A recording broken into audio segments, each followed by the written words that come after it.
오늘 이 시간은 마음을 지킵시다 라고 하는 말씀을 여러분에게 드리겠습니다.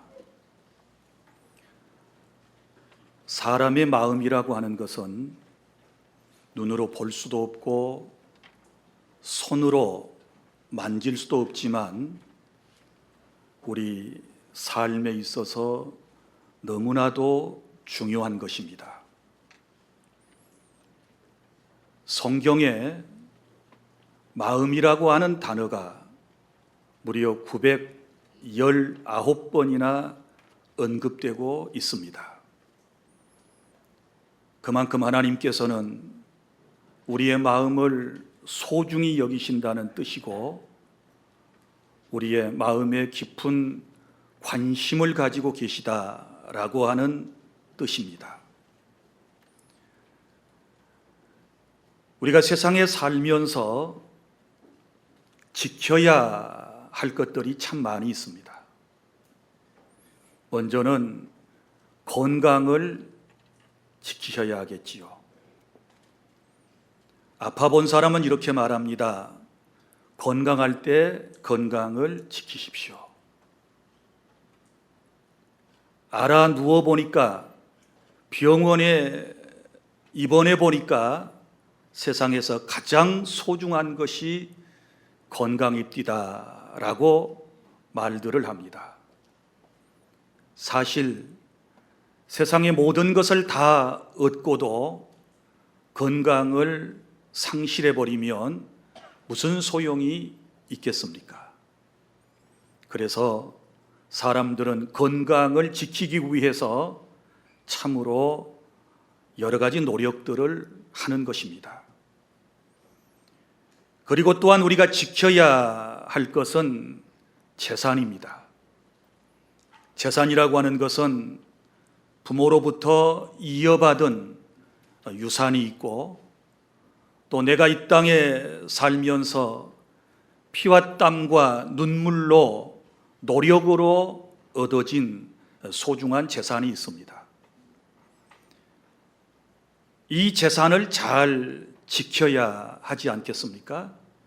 잘 관리를 해야지요.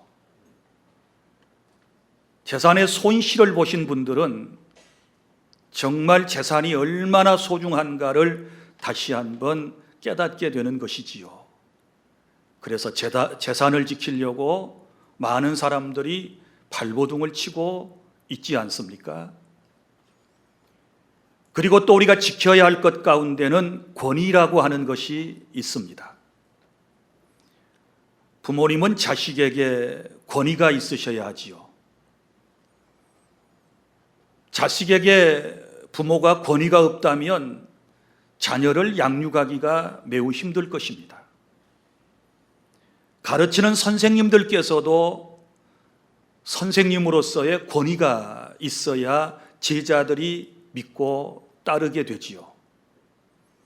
교회 공동체에서 목회자들도 마찬가지입니다. 영적인 권위가 있어야 할 것입니다. 그래서 권위는 매우 소중한 것이지요. 또 우리가 지켜야 할 것 가운데 자존감이라고 하는 것이 있습니다. 사람에게 있는 이 자존감이 상실되게 되면 사람들은 인생을 굉장히 힘들게 살아갑니다. 우리 안에는 거룩한 자존감이 특별히 있어야 합니다. 하나님의 백성이라고 하는, 하나님의 자녀라고 하는 이 자존감이 있을 때 우리는 더 밝은 모습으로, 건강한 모습으로 이 세상을 살아갈 수 있는 것이지요. 뿐만 아니라 우리가 지켜야 할 것 가운데 품이라고 하는 것도 있습니다.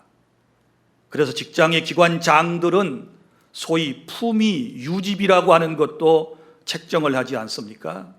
장으로서 품위가 있어야 한다는 것이지요.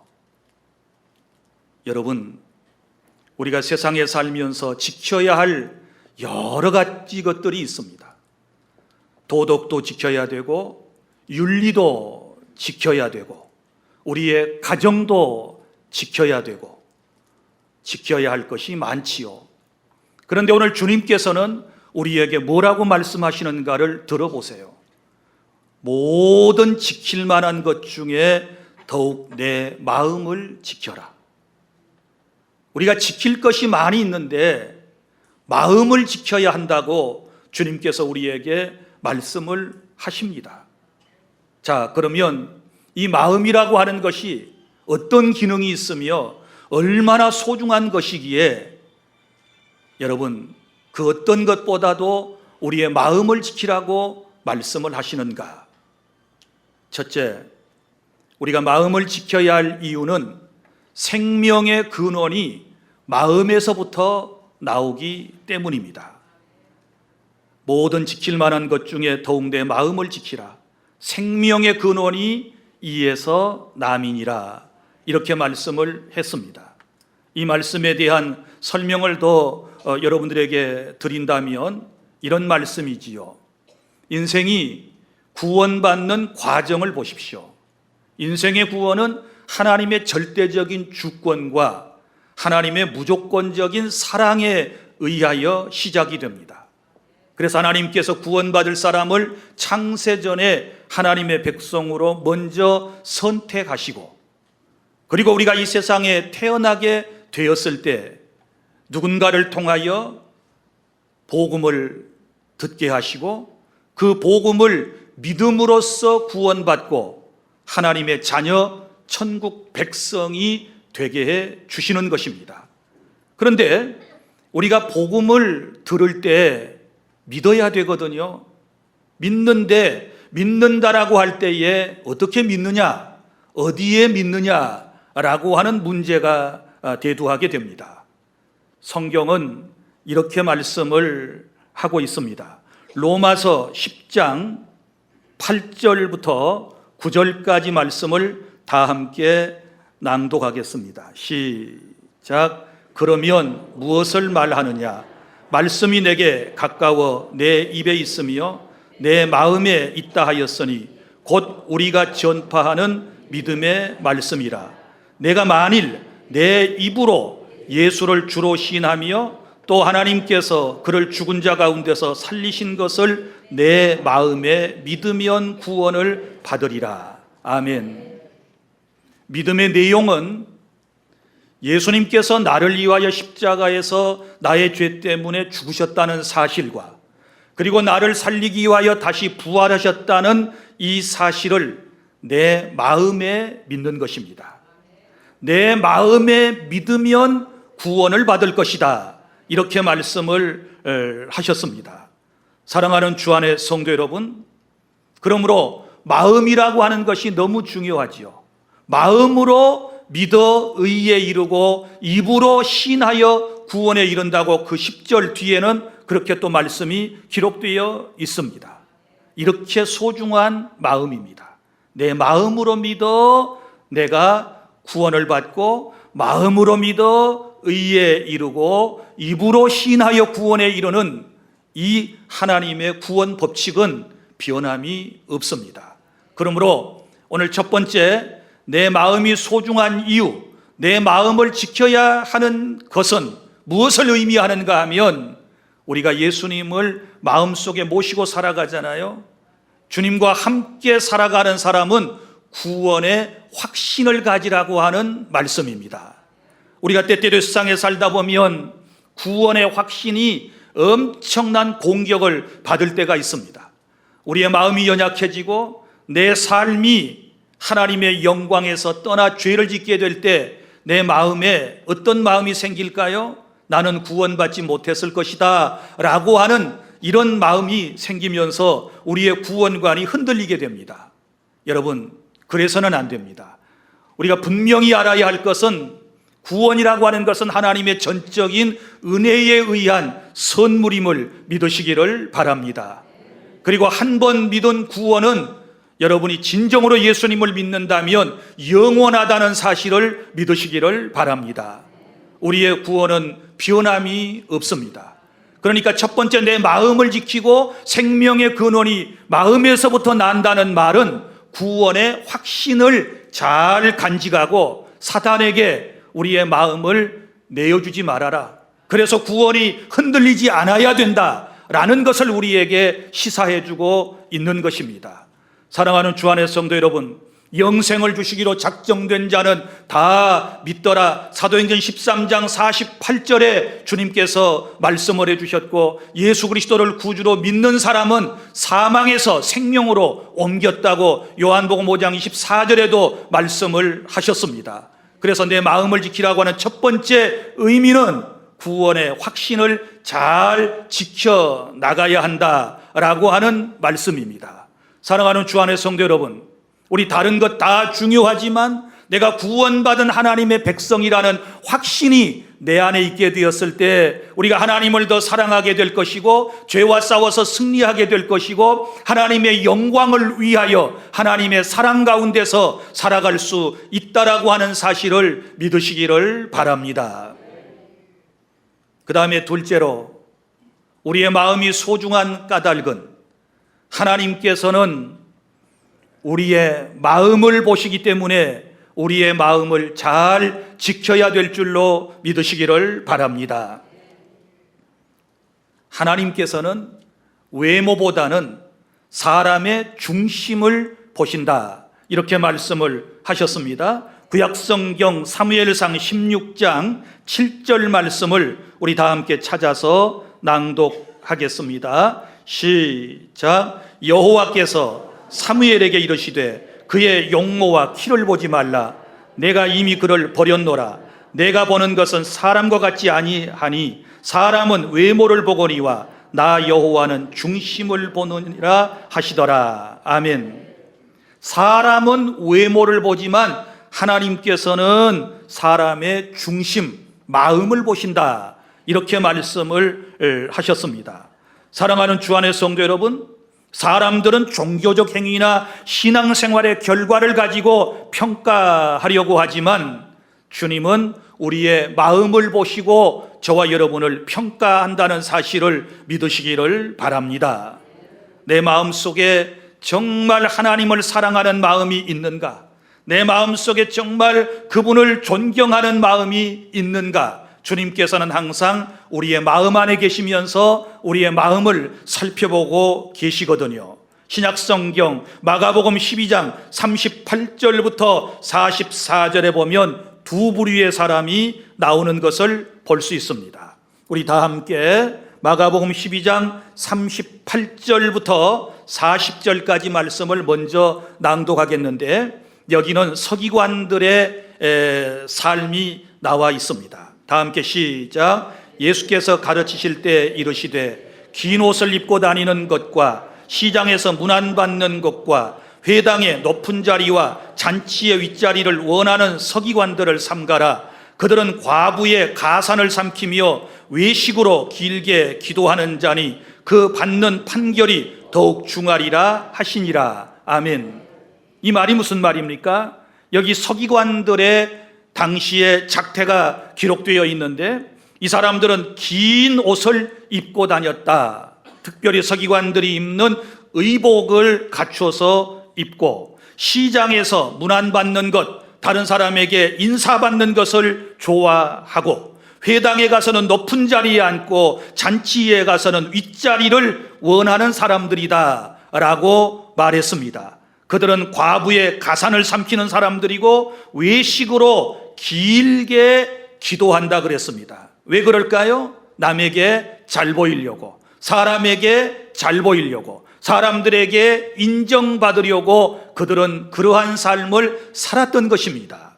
그런데 우리 주님 앞에 이런 사람들은 절대로 인정을 받을 수 없습니다. 왜냐하면 우리 주님은 사람의 중심을 보시기 때문입니다. 그러면 주님에게 인정받았던 사람, 그 뒤에 41절부터 44절까지 한 가난한 과부에 대한 말씀을 읽도록 하겠습니다. 시작. 예수께서 헌금함을 대하여 앉으사 무리가 어떻게 헌금함에 돈 넣는가를 보실세. 여러 부자는 많이 넣는데 한 가난한 과부는 와서 두 렙돈 곧 한 고드란트를 넣는지라. 예수께서 제자들을 불러다가 이르시되 내가 진실로 너희에게 이르노니 이 가난한 과부는 헌금함에 넣는 모든 사람보다 많이 넣었도다. 그들은 다 그 풍족한 중에서 넣었거니와 이 과부는 그 가난한 중에서 자기의 모든 소유 곧 생활비 전부를 넣었느니라 하시니라. 아멘. 하나님께서는 이 과부의 중심을 보셨습니다.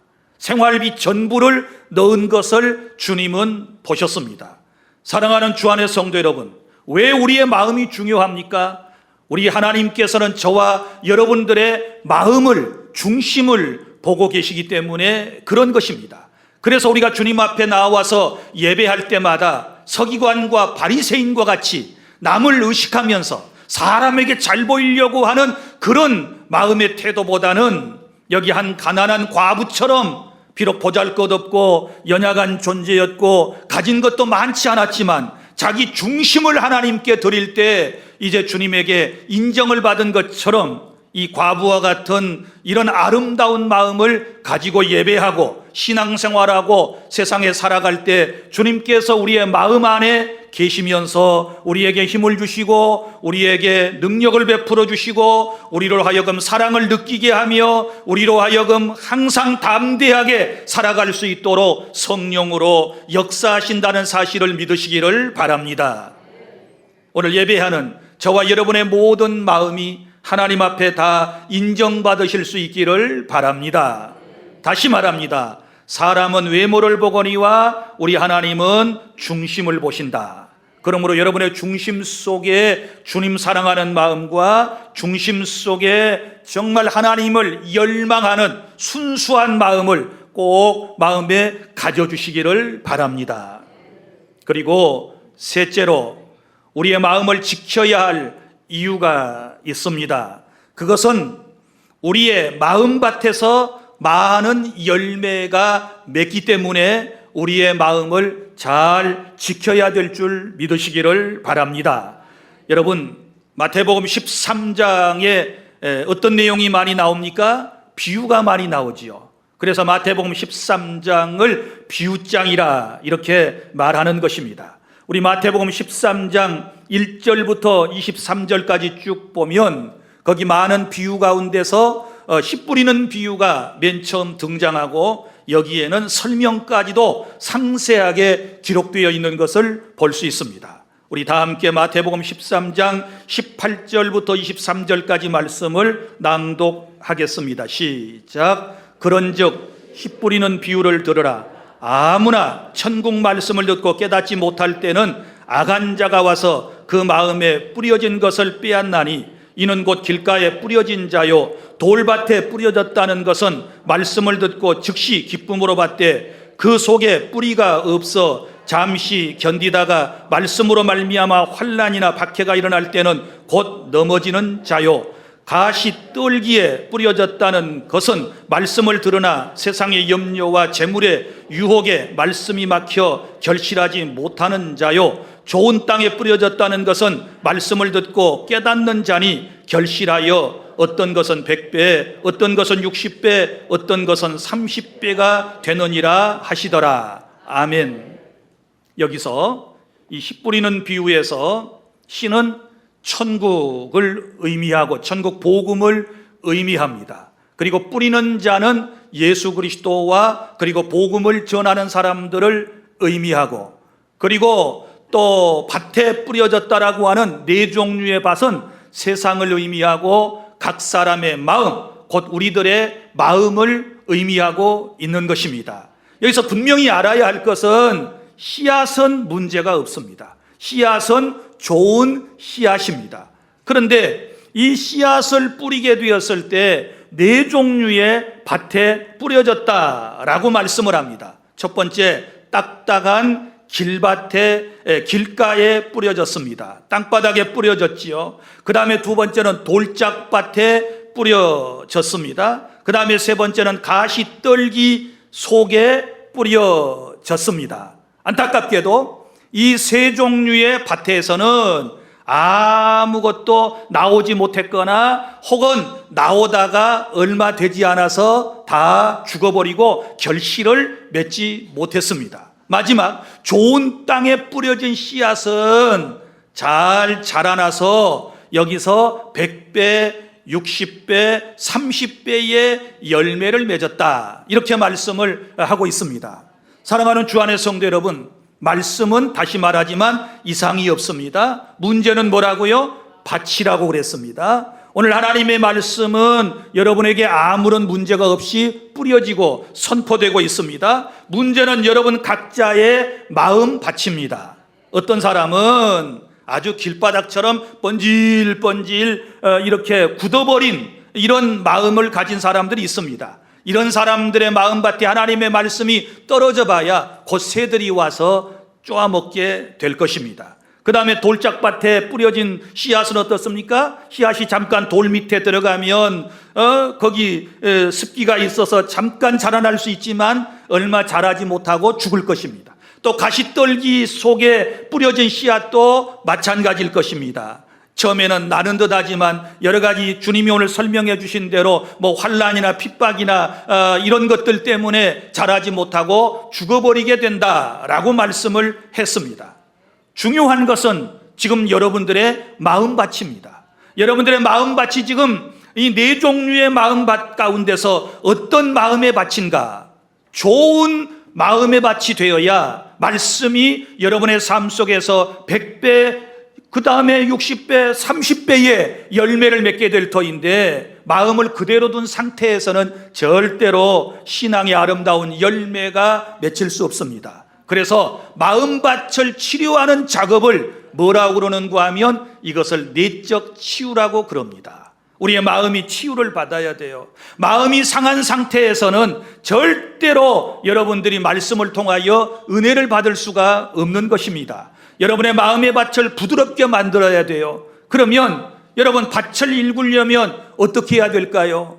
여러분 시골에서 농사를 하신 분들은 잘 아시겠지만 모든 나무 뿌리를 캐내야 되겠지요. 풀뿌리도 캐내야 되겠지요. 그리고 돌도 다 돌뿌리도 캐내야 되는 것이고 조약돌도 여러분 다 주워내야 되는 것입니다. 그리고 난 다음에 어떻게 해야 될까요? 그 밭에 촉촉한 비가 내려야 하겠지요. 우리의 마음밭에 여러분들이 가지고 있었던 여러 가지 상처들을 다 쓴 뿌리들을 뽑아낸 다음에 성령의 역사하심이 여러분 내려야 될 줄로 믿으시기를 바랍니다. 성령의 단비가 내려야 우리의 마음의 밭이 촉촉해지면서 여러분 돌뿌리도 캐기가 쉽고 나무뿌리도 캐내기가 쉬운 것입니다. 그 다음에 어떻게 할까요? 쟁기를 통하여 그 땅을 깊이 파서 갈아엎는 것입니다. 갈아엎은 다음에 어떻게 하나요? 모든 흙을 아주 잘게 부셔뜨려야 되는 것입니다. 가루로 만드는 거지요. 그 다음에 거기에 씨앗을 파종하게 되면 거기서 열매가 맺는 것입니다. 이런 것들을 우리가 내적 치유의 과정들이라고 그러는데 오늘 우리의 상한 심령들이 치유받지 못하게 되면 우리 안에 아름다운 삶의 열매 맺을 수 없습니다. 나는 오늘 또 주의 성령의 역사하심과 하나님의 말씀의 강력한 역사를 통하여 여러분 안에 쓴 뿌리들이 캐어지고 마음의 상처들이 치유되는 그런 은혜가 있기를 바랍니다. 그래야만 하나님의 은혜를 받을 수 있어요. 자, 그러면 어떻게 해서 우리의 마음밭에 여러분 이렇게 복잡한 마음이 되었을까요? 그것은 에덴 동산으로 올라가 보면 인류의 시조인 아담과 하와가 하나님께서 금하신 선악을 알게 하는 나무의 열매를 따먹고 난 이후부터 사람들의 마음속에 이제 여러 가지 악한 것들이, 좋지 못한 것들이 뿌리를 잡게 되었고 그때부터 인생은 고통을 받게 되는 것입니다. 아담과 하와가 하나님의 말씀을 거역하게 되었을 때 맨 처음에 그들의 마음속에 찾아왔던 것이 무엇입니까? 죄책감이지요. 죄를 지으니까 죄책감이 들었어요. 죄책감과 함께 찾아왔던 게 뭐예요? 두려움이지요. 죄를 지으면 두렵지 않습니까? 또 죄가 들어오면 열등감이 생기지요. 열등감이 생기면 좌절감이 찾아오지요. 좌절감이 계속되면 불신이 생기지요. 이런 모든 마음의 상처들은 다 죄로 말미암아 왔단 말이에요. 그럼 우리가 예수님을 만난 이후에 이런 마음의 상처를 치유받았으면 또다시 마음의 상처를 계속 입지 않기 위해서 우리의 삶 속에 아름다운 열매를 맺게 하기 위해서는 우리의 마음을 지켜야 된다 그 말이에요. 믿습니까? 은혜로운 마음을 잘 지키시기를 바랍니다. 믿습니까? 주의 영이 계셔서 내 안에 계시는 이 마음을 잘 지켜야 돼요. 악한 원수들이 와서 가라지를 덧뿌리지 못하도록, 악한 영들이 우리의 마음을 건드리지 못하도록 내 마음을 은혜로 말씀으로 잘 지켜야 될 줄로 믿습니다. 마음을 잘 지키면 어떤 사람이 나를 공격해도 내가 시험 들지 않습니다. 내 마음을 굳세게 딱 지키고 있으면 사단이 감히 넘어뜨리지를 못하게 되는 것입니다. 그런데 마음을 잘 지키지 못하고 마음을 열어놔 버리니까 사탄도 들어오고 악한 세력들이 와서 자꾸만 우리의 마음을 시험 들게 해요. 그러면 어떻게 될까요? 교회에서 마음이 건강할 때, 마음을 잘 지켰을 때는 예수도 잘 믿고 신앙생활도 잘하고 헌신하고 봉사하던 사람들이 마음이 사탄에게 이제 빼앗겨버린 다음에는 상처를 입었기 때문에 어떻게 해요? 믿음도 떠나버리고 하던 일도 그만두어버리고 사람의 안색이 변해버리고 그의 인생이 부정적인 삶으로 바꿔져 버리는 것을 알 수 있지 않습니까? 나는 여러분들에게 정중하게 부탁합니다. 주님이 치유해 주신 우리의 마음을 이제는 여러분 잘 지키시기를 바랍니다. 모든 지킬 만한 것 중에 더욱 내 마음을 지키라. 생명의 근원이 여기서 난다. 마음을 잘 지키시기를 바랍니다. 흔들리지 마시기를 바랍니다. 담대하시기를 바랍니다. 말씀으로 지켜야 될 줄 믿습니다. 그래서 넘어가지 않아야 돼요. 요즘 사람들이 마음이 너무 약해요. 마음이 약해요. 마음이 자꾸 약해지면 어때요? 극단적인 생각까지 하게 되지 않습니까? 여러분, 하나님은 살아계십니다. 할렐루야. 하나님은 나를 사랑하심을 믿으시기를 바랍니다. 예수님을 믿는 나는 구원받은 줄 믿으시기를 바랍니다.